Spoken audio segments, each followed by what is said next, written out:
Hello guys, and welcome to the second lesson on chapter 1 in the sub-chapter look development and shading. We will shade now this little organic form here, and what I want to do is pretty simple, but let's get started with that. What I want to do, I would like to do like a capsule and encapsulate that little form and then render that. So we will start with a little bit of modeling that's placed on a geometry, and I will use the ghost other object so I can see my my initial geometry, and I will just use the tube here, and I will model like a little container. So we can go on polygon and on end caps, so we can end cap our open cylinder here or tube. I will change the height a little bit so to just adjust it a little bit, and I will do it like on a rough estimation because we can easily scale our little object later or duplicate it and so on. So maybe we can do it too, like duplicate it a little bit. Then I will throw down a level, a poly bevel, and I will get a group node, pipe that in here. So we will do a little bit of procedural modeling. Include edge, unshared edge, or no wait, min edge angle, and we will go that on primitive and we'll just dial it up. And now you can see we procedurally assigned a group to the top and bottom edges, and we will call this group grp bevel. And I already got a preset with $OS, so the group will automatically get the operator name, so group bevel. And we will type that into poly bevel and get a group in here, and then we can start, for example, doing a bevel with divisions, like let's do that kind of amount, and maybe that, and of course we need to dial up in our columns.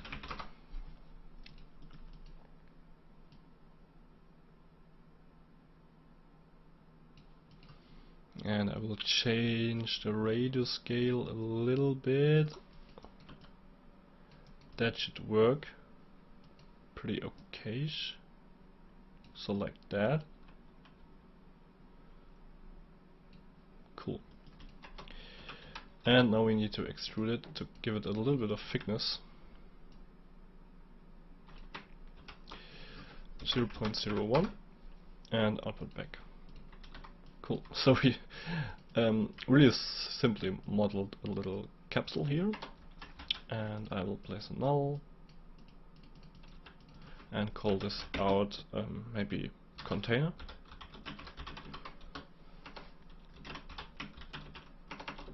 And I will place a material.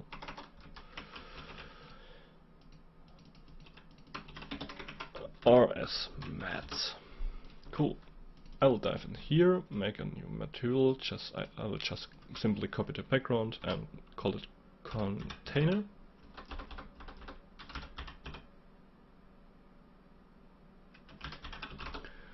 Container. Dive inside, and I will simply use the glass material as a preset. And of course we need to assign that, so geo capsule or container,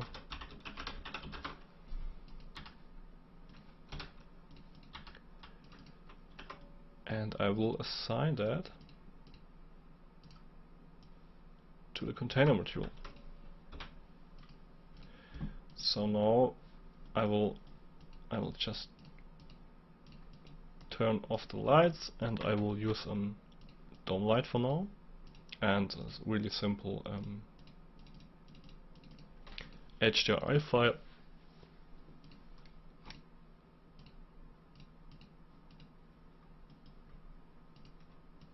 will get that a new camera, and that's enabled. So we will get this. But what we want to do, of course, we need to place our geometry or our form in there.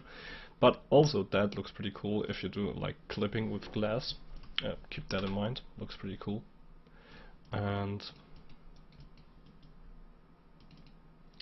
we will do that. So we've got our container here, and maybe we can do it like a duplication, like that.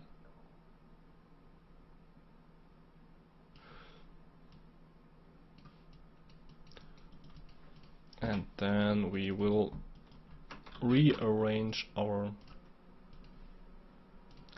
little form in here. We will rearrange it or retransform it to fit it in our little container. And of course now we can dive back, and what we can do, match size, and it will will match the center each time.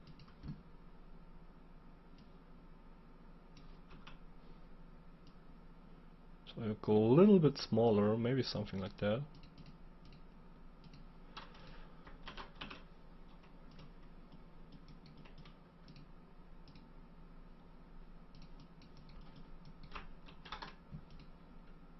That looks also pretty sweet, but we can do better. Let's just disable those. And what I want to do, maybe a ground would be good. Maybe like a ground geometry, yeah, I think that would be good. And maybe scale it a little bit more. So we will scale our geometry a little bit. Should just give it this yeah, kind of miniature feeling or macro feeling, because when you got a like this kind of little glass container and you will get a huge form in there, it will not look maybe that kind of realistically or realistic. And let's get a geometry here, and we will make a background, just a simple grid, and I will place that grid, I will transform it, so hit tab and type transform,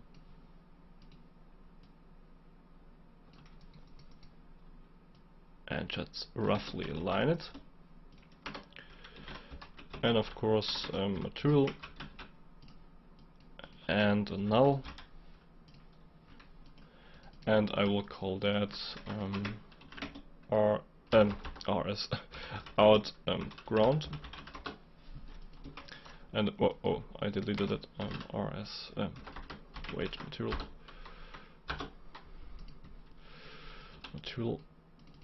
RS mat and ground. And for example, we can just use our background material here and rename that to ground, and we will have a little ground here. Whoops, ground. Oh wait, that was the container. Geo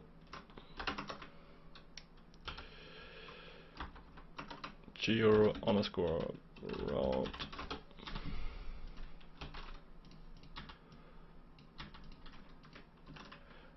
Let's close here the side tree viewer, and we need now our ground material, RS ground. Okay, cool.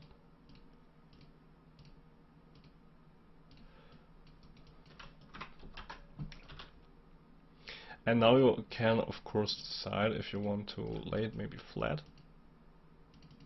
So you can rotate both, place down a null, connect the null to both of them. So the both geometry container will be a child, and that will be the parent object, and you can just rotate them, for example.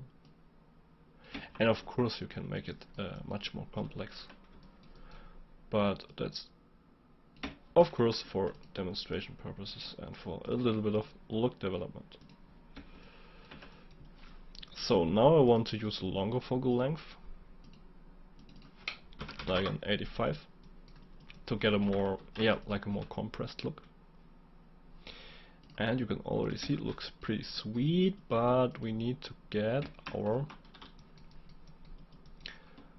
focal plane in the middle here to get not focused on the class, but I want to get focus on the of course on our little organic form inside there. And I think that was the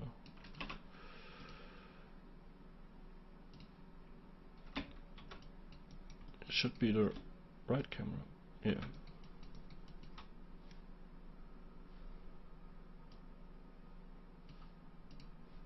Oh wait, okay. Copy parameter, sometime it will work. So oh yeah. Okay. If you want to adjust like your focal plane or focus point, always reference it from sampling, focus distance to redshift camera, because when you do it in the render view and you will not link it, you can manipulate it with click to focus, but when you manipulate it in your viewport level, it will not get automatically updated. So keep that in mind.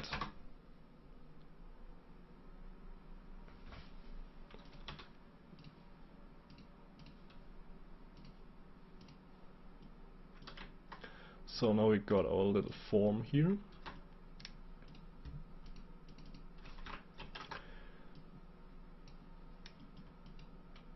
And of course now you can experiment again. I think it's not linked at the moment. Yes. Let's just use the former tool. And now of course you can experiment with the material.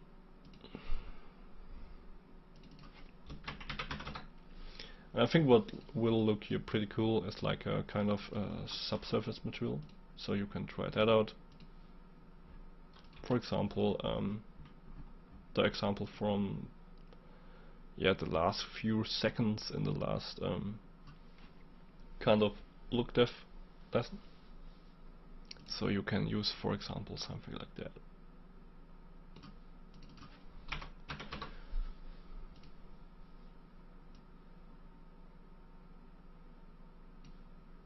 I think that will look pretty cool if you go to like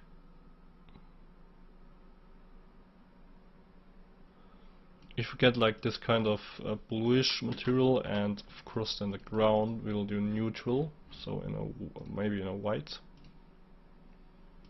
That looks pretty cool. And of course now you you don't have a pretty high contrast between the glass container and your ground, and that will of course look a little bit fake. But when you just introduce like a single top lighting,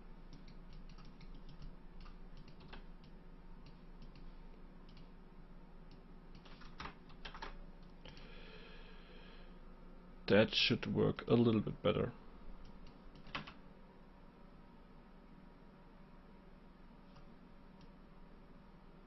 Yes. Now of course we got a much more higher contrast. Let's get it like that and like that, so to get the scene lit out.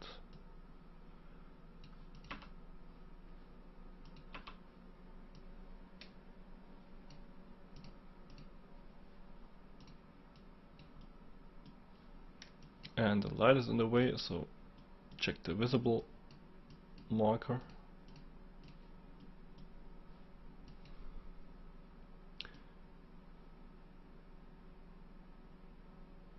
Yeah, that will look a little bit better.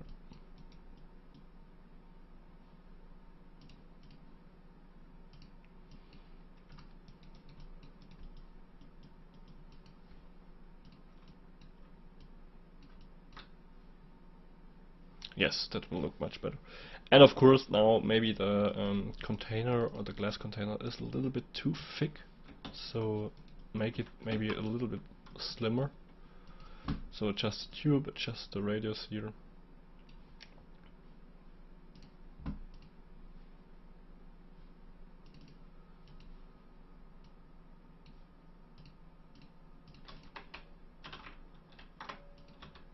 Yeah, that looks better, in my opinion. And of course, what you can do, we got our little container. You can introduce with with a maxo noise, or just a simple noise. Or maybe if you got scratch textures, you can introduce a little bit of roughness to give it a little bit of a more realistic look. So I will just ramp that here 2 times. First to give it a little bit more contrast. And second one for the roughness. That goes in here, that goes in reflection roughness.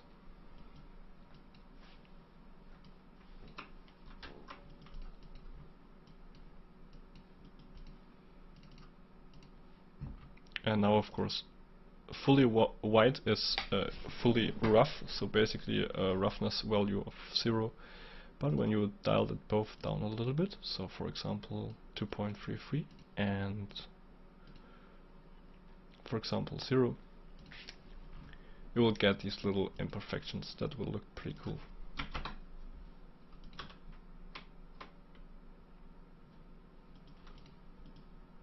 And of course what you also can do, you can for example disconnect that and get another kind of noise on here.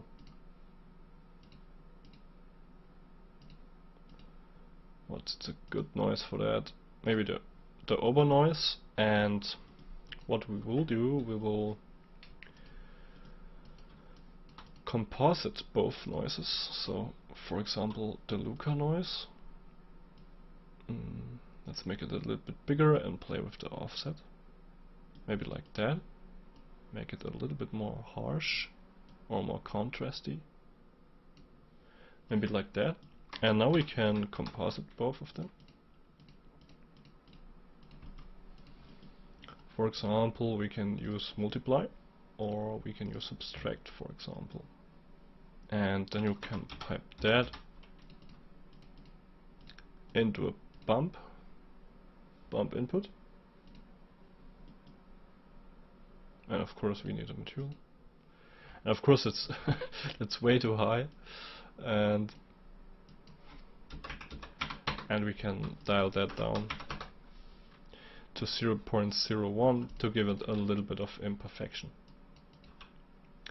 And of course you can use, for example, like scratch textures that would look really cool, or fingerprint textures would be another kind of cool way to represent that little container. And then of course you can just play around with the materials.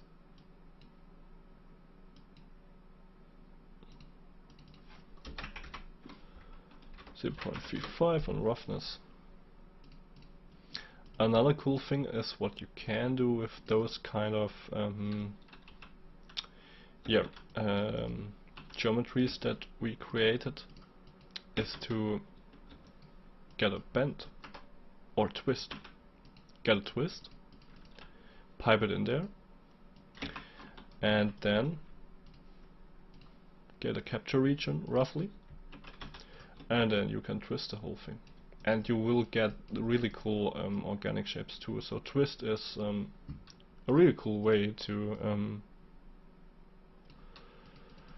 get a fast or a fast iteration on other kind of forms. And of course we need to scale that down, or what you can use a taper and taper it, squish it.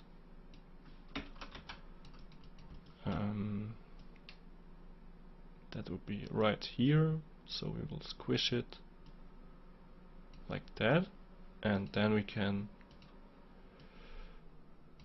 move it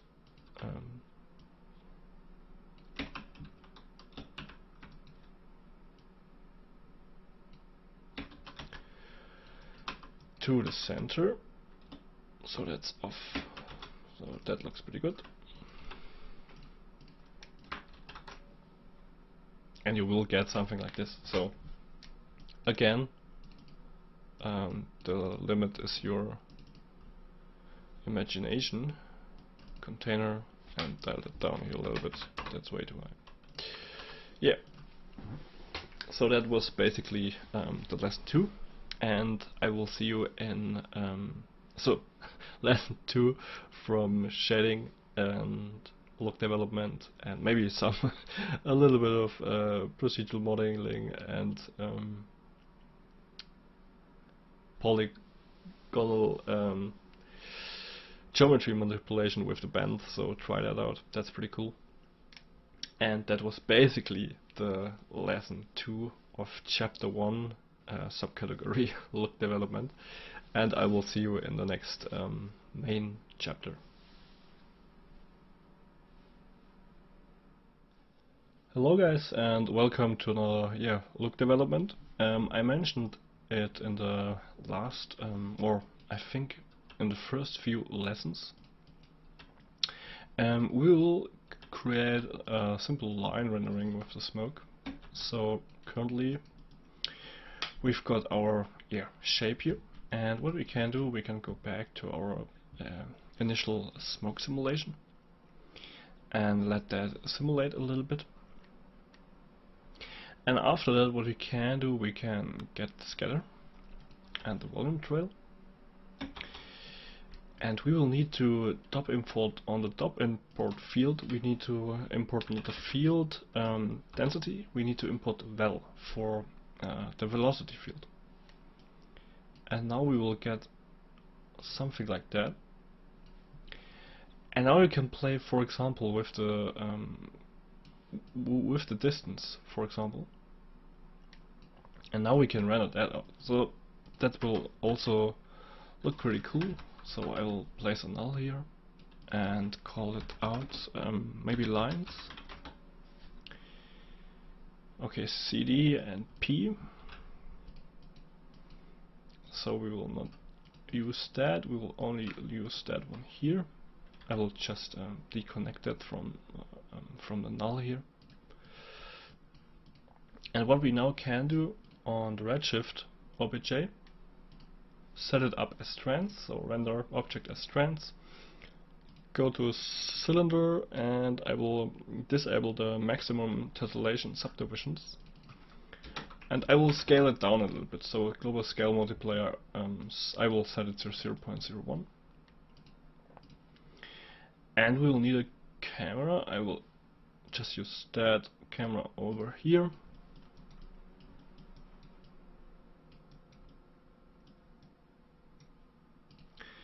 Now I will just check the resolution. Yeah, we need to bump that up a little bit, so you can place down a resample node and resample them to subdivision curves, and the length maybe 0.01. I think that will do the job and give the lines a better resolution. And of course we can dial in higher values later too.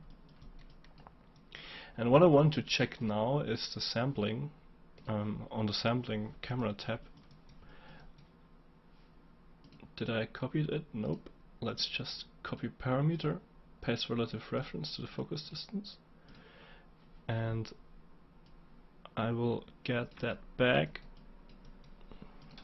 a little bit. Let's use 0.025 for now.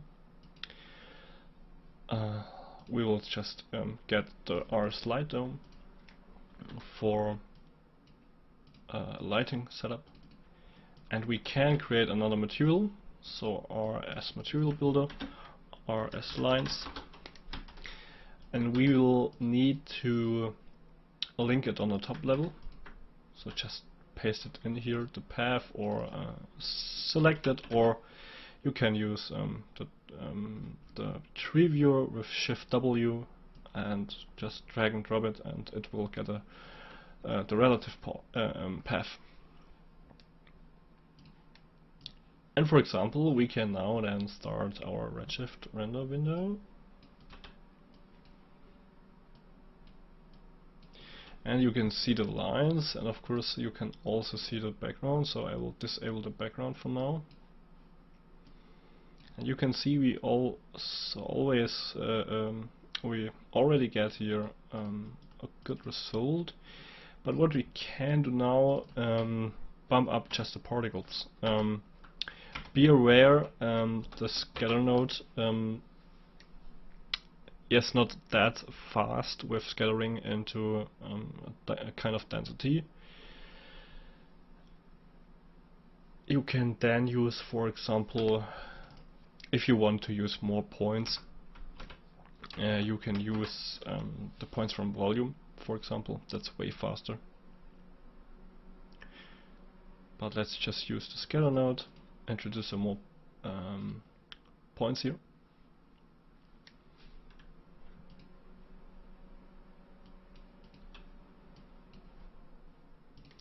And I think what we need to do is just pump up a little bit the global scale multiplier, so 0.05. Building Redshift scene. Yeah, that's better. That's better.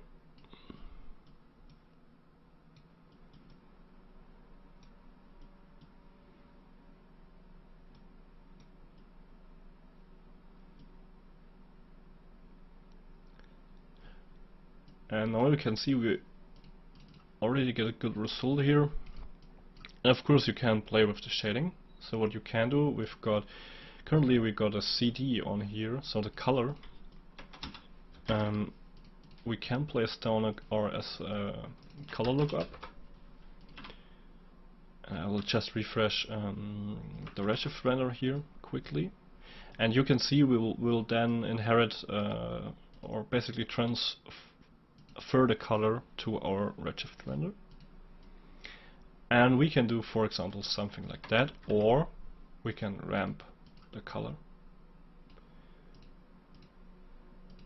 to a value, to a given value that we like, or to a given color. For example, you can make a really hard cut like that.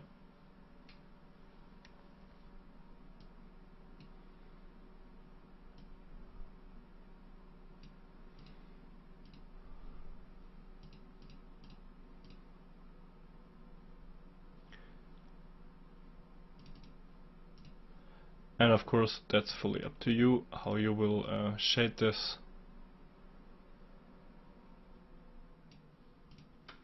But I think that's really also a nice thing to get like different results with just like the top import field, and then you can use it, for example, for the volume trail. Of course, you can further experiment with that with loops, or cut it with a carve node, get individual lines out of there. That's of course fully up to you, but I just wanted to show you what you can achieve with a simple quick setup with the lines.